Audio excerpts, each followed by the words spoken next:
Ada banyak orang hebat di sekitar kita. Dan kali ini, saya berkesempatan untuk mewawancarai salah satu di antaranya.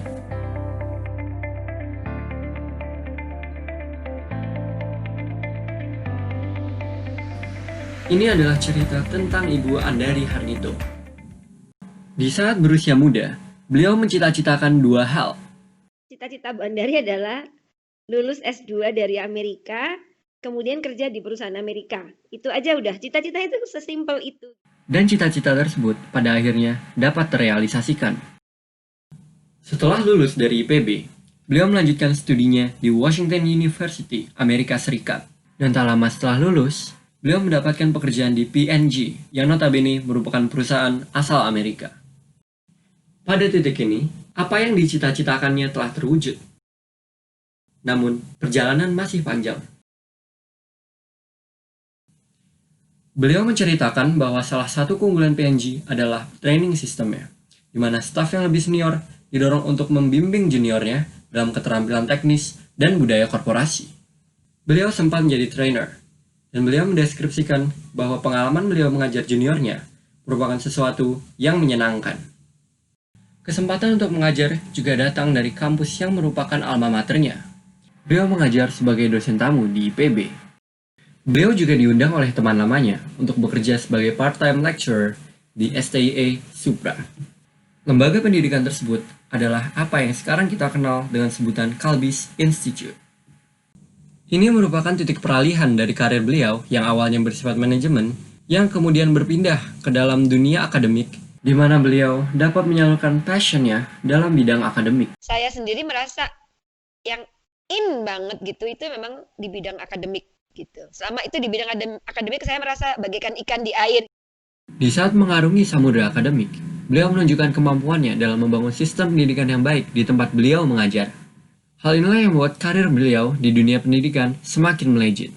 Jadi gini, Bu Andari menjadi part-time lecturer 6 bulan, Bu Andari diangkat jadi program koordinator. Setahun Bu Andari jadi program koordinator, Bu Andari jadi wakil direktur akademik. 2 tahun Bu Andari jadi wakil direktur akademik, Bu Andari jadi akademik director. Kemudian 3 tahun Bu Andari jadi akademik director, Bu Andari jadi chairperson. Kelihatannya, perkembangan karir beliau tidak dapat terhentikan dan beliau sangatlah mampu untuk mencapai hal-hal yang lebih besar. Namun, kehidupannya berubah ketika ibundanya jatuh sakit. Orang tua Bu Andari membesarkan beliau dengan kehidupan yang sederhana. Kini, Bu Andari merasakan kesejahteraan di kehidupannya. Lalu, apakah Bu Andari akan mengorbankan karirnya untuk merawat orang tuanya yang sedang menderita? Jawabannya adalah iya, dan beliau sama sekali tidak menunjukkan rasa penyesalan. Tapi mengapa? Itulah yang menjadi pertanyaannya. Dengan status jabatan dan juga kondisi keuangan beliau bisa saja membayar seseorang untuk merawat ibunya, ataupun menitipkan ibunya ke dalam panti jompo manapun. Kan Bu Andari karirnya cepet banget ya. Naiknya itu dari seperti yang tadi Bu Andari cerita, semuanya itu kan serba meningkat gitu ya. Jabatan dan karir dan lain-lain gitu, sehingga merasalah tercapai gitu ya, kesejahteraan itu ya, gitu, dilihat dari tabungan dan lain-lain gitu ya. Tapi ya itu berubah ketika tiba-tiba aja ketika memang saya jadi lebih memikirkan akhirat gitu ya, umur 40 itu tiba-tiba ingin menolong orang tua saya, ingin memuliakan orang tua saya lah. Saya tidak ingin orang tua saya itu menderita gitu ya. Bu Andari memutuskan untuk berpulang ke kampung halamannya dari Jakarta menuju Surabaya. Di sana, beliau kebingungan karena sebagai wanita karir, beliau belum pernah tidak bekerja. Beliau sempat bekerja, namun akhirnya keluar karena melenceng dari tujuan awalnya, yaitu merawat orang tua. Beliau dan orang tuanya akhirnya memutuskan untuk pindah ke Jogja. Hal ini dilakukan supaya Bu Andari dapat merawat orang tuanya bersama saudaranya.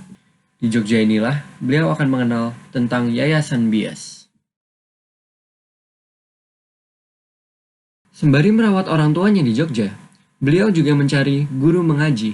Dan atas rekomendasi temannya, beliau menemui Ibu Lili Indriati. Ibu Lili Indriati, selain merupakan guru ngaji, adalah pemilik dari Yayasan Bias. Yayasan Bias adalah lembaga pendidikan Islam yang menyediakan sekolah dari jenjang TK hingga perguruan tinggi. Beberapa lama setelah Ibu Andari mengaji dengan Ibu Lilik, beliau menawarkan Ibu Andari posisi sebagai kepala sekolah SMA Bias. Beliau menerimanya, dan beberapa lama setelahnya, Ibu Andari diberi mandat menjadi corporate secretary. Di sela kesibukannya, beliau masih secara rutin mengajar di SMA Bias, khususnya pada mata pelajaran leadership. Dan saya adalah salah satu murid yang pernah diajarkannya. Sekarang Ibu Andari memiliki tujuan hidup yang berbeda. Dari yang awalnya berorientasi kepada kehidupan yang fana, sekarang beliau berorientasi kepada kehidupan setelahnya. Hal itu tercermin dari sikapnya yang tidak melulu mementingkan dirinya sendiri. Beliau rela mengorbankan karirnya demi orang tuanya. Dan sekarang beliau ingin menuntun generasi selanjutnya ke masa depan yang lebih baik.